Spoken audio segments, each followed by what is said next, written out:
मरियम नवाज शरीफ का वालिद भी कश्मीरी, मरियम की माँ भी कश्मीरी, मरियम का दादा भी कश्मीरी। ये कश्मीरी, इसका बाप कश्मीरी, उसकी दादी कश्मीरी, लेकिन ये हर रोज लंदन में मैंगो का जूस पीने जाते हैं। मरियम की दादी भी कश्मीरी, मरियम का नाना भी कश्मीरी और मरियम की नानी भी कश्मीरी। एक तो जहां इलेक्शन हो इनका पूरा टब्बर वहां का जमपाल हो जाता है। अगर गिलगित में इलेक्शन है तो इनकी पूरी नस्ल ही वहां से निकल आती है। इनका पूरा खानदान कश्मीरी है, लेकिन पिछले एक हफ्ते से इन्होंने जो कश्मीरियों के साथ किया है वो पूरी दुनिया ने देखा है। तो क्या इसके बाद कोई कश्मीरी औरत, कोई कश्मीरी बच्चा, कोई कश्मीरी मर्द ये नारा लगाएगा कि कश्मीर बनेगा पाकिस्तान? इन्होंने अपने मफाद के लिए मुल्क के तमाम सूबों को तकसीम किया, लिसानियत फैलाई, नफरतें फैलाई। 71 में भी इनकी G2 पार्टियों की वजह से मुल्क टुकड़े हुआ, और अब भी ये वही माहौल बना रहे हैं कि अपने मफाद को तरजीह देते हुए मुल्क में नफरतें फैला रहे हैं।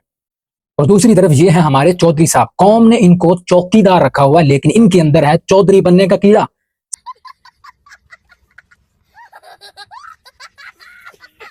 7 दिन ये सियासत करते हैं, 8वें दिन ये प्रेस कॉन्फ्रेंस करके बताते हैं कि हमारा सियासत से कोई ताल्लुक नहीं।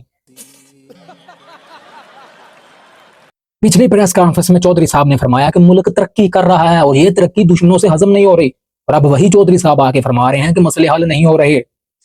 अगर तुलबा एहतजाज करते हैं तो उनके पीछे इंडिया निकल आता है, अगर किसान एहतजाज करते हैं तो उनके पीछे इंडिया है, अगर मजदूर कोई एहतजाज करते हैं तो उनके पीछे इंडिया है, अगर कोई जमात एहतजाज करती है तो ये इंडिया का एजेंडा लेकर निकले हैं। लेकिन भाई साहब, तुम्हारे पीछे कौन है?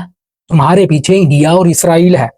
तुमने मरीदके में सानहा किया, तुमने डी चौक में सानहा किया, तुमने कश्मीर में सानहा बर्पा किया। इतने सानहे बर्पे करने के बावजूद तुम भाषण दे रहे हो कि मसले हल नहीं हो रहे। और भाई साहब, मसला तुम खुद हो। तुम अपने मफाद के लिए इस्लामी टच भी देते हो, तुम अपने मफाद के लिए इस्लाम को अपने मफाद के लिए भी इस्तेमाल करते हो। तो अब चलते हैं तीसरी तरफ। वास्को डे गामा ने अपनी किताब इंतखाबी निशान हड्डी में लिखा था कि जब मुहिब्बे वतन, मौसमी मुहिब्बे वतन आपस में गत्थम गत्ता शुरू हो जाए तो समझ लो हवाओं ने अपना रुख बदलना शुरू कर दिया है। और अब ये तस्वीरें दोनों को जोड़ें और हवाओं का रुख देखें कि कैसे बदल रहा है। और ये है हमारे मोहसन नकवी साहब। जनाब हर रोज किसी ना किसी मुल्क का दौरा कर रहे होते हैं, और वो दौरा अवाम के टैक्सों के पैसों का होता है, फ्री में नहीं हो जाता। हर मुल्क घूमने के बाद, हर मुल्क के सफारतकारों से सेल्फी लेने के बाद मौसूफ भाषण देते हैं कि ये सिस्टम क्रैश हो चुका है। तो भाई साहब, हम क्या पिछले 5 सालों से भाषण दे रहे हैं? आप ही अवाम के टैक्सों के पैसे से टीवी पे मशहूर कर रहे थे मुल्क तरक्की कर रहा है, मुल्क तरक्की कर रहा है। बहुत तरक्की कर ली, अब खुद ही मान रहे हो कि सिस्टम नहीं चल रहा। अब चलाओ सिस्टम को।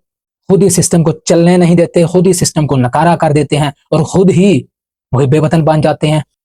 ताहिर अशरफी जैसे मौलवियों को अपने साथ मिलाकर जिसको दिल किया मुहिब्बे वतन बना दिया, जिसको दिल किया दहशतगर्द बना दिया, लेकिन सिस्टम फिर भी नहीं चल रहा। हमारे मुल्क का लेवल ही अलग है। यहाँ पर फौजी बिजनेसमैन बने फिरते हैं, बिजनेसमैन सियासतदान बने फिरते हैं, और सियासतदान टाउट बने फिरते हैं। और अवाम को यह गम खाया जा रहा है कि आखिर लड़की बकरा खाते हुए क्या ही लगेगी।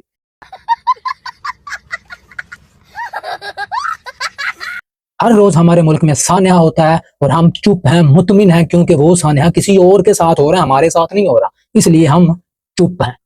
पाकिस्तान जिंदाबाद।